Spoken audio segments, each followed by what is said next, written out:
So we watched the movie Cobra with our friends a couple days ago as well. Yeah, Cobra, directed by George P. Cosmatos, That's the right. father of Panos Cosmatos, who directed Beyond the Black Rainbow and Mandy, and also he did an episode of Cabinet Curiosity, episode titled The Viewing. I think it's episode 7, and it's the best episode on the whole show by Yeah. a long shot.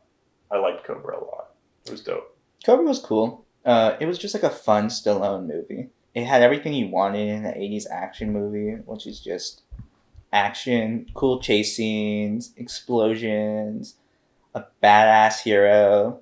I don't know. I don't know what more you could ask for in the movie.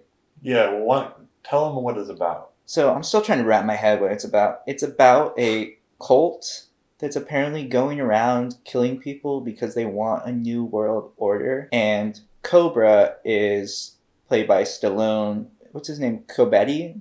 Cabretti or something like that. Marion Cobretti.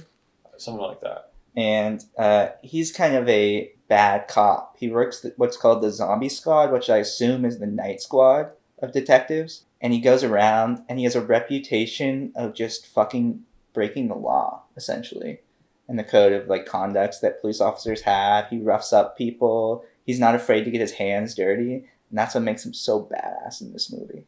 Yeah, he's a vigilante cop kind of guy, like very dirty, hairy, takes matters into his own hands where the law wouldn't provide it. He has a counterpoint, clean looking, by the book cop that's there. Very reminiscent of definitely Dirty Harry and Bullet.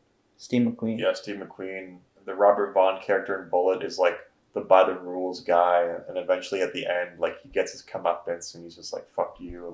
Yeah. Like we were talking about with Operation Fortune, Cobra is a basic story with like cool, like it has everything you want in an action movie from the 80s, like crazy thing. It's written by Sylvester Stallone, but the thing is the direction is what I really like about Cobra, because when you got George P. Cosmatos behind the lens, you're going to get some cool stylistic stuff going on. Oh, yeah. A lot of reds, a lot of neon, cool editing.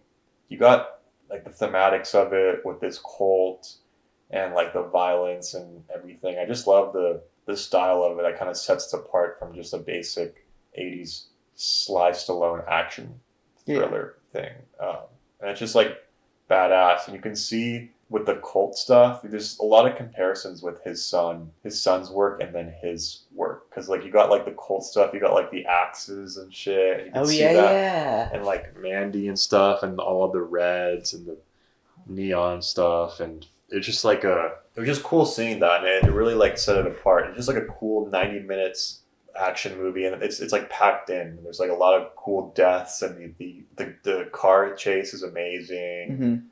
The shooting shit, the whole opening scene is amazing. Like I love the scene, the climax with the fire and stuff. It's just great, and Sylvester Stallone's quips in it are great, and oh my god, so many one-liners, dude. Yeah, like the food motif, and I just love the part in the beginning where you're just like getting the close-ups on this gun, and he's like, there's 250 rapes a day, like 16 robberies an hour, or like something like that, and then it's just like the gun barrel goes towards the camera, and just like the bullet comes through and shit. Like that's like cool, Yeah. And it could very much be silly, and like maybe it is a little bit camp because it's like 1985, whatever, 86, just in the middle of the 80s when we're getting these like kind of these cheesy campy ass movies and stuff, but this didn't really have too much of that, or unless it kind of did it in a cool jestful way, which I admired, and I'm a fan of Cobra.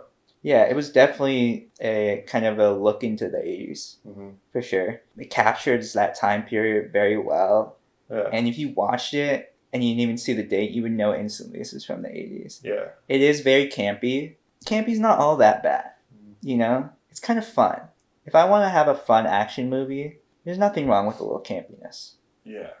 And there was like a running motif in the film about food. Yeah, where he's like trying to be super healthy and like watch your diet, and like, as he tells his partner, he's like, you know what your problem is? You eat too many sweet things. Try some fish on rice. Yeah. And this is written by Stallone. Like he wrote it, dude.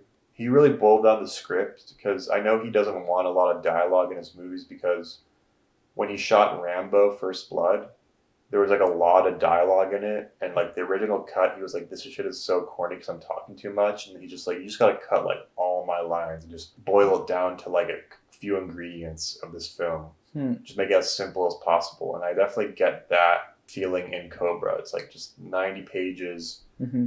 What can we like? The least amount of ingredients that are the best, Mm-hmm. and he got George P. Cosmatos to direct it. Mm-hmm. And he pulled through and made something cool. Yeah, I think that chase scene in LA is maybe like 10 minutes long. It's a great scene. It's a great scene. It's so good, and Amazing that car chase. Yeah, that is like done so well. That like takes that takes up a decent chunk of the movie, and it's like he wrote all that, or they planned it all out together. Yeah. It's not like there's any dialogue there. It's just so clean and so cool. Yeah. Very well done. Yeah,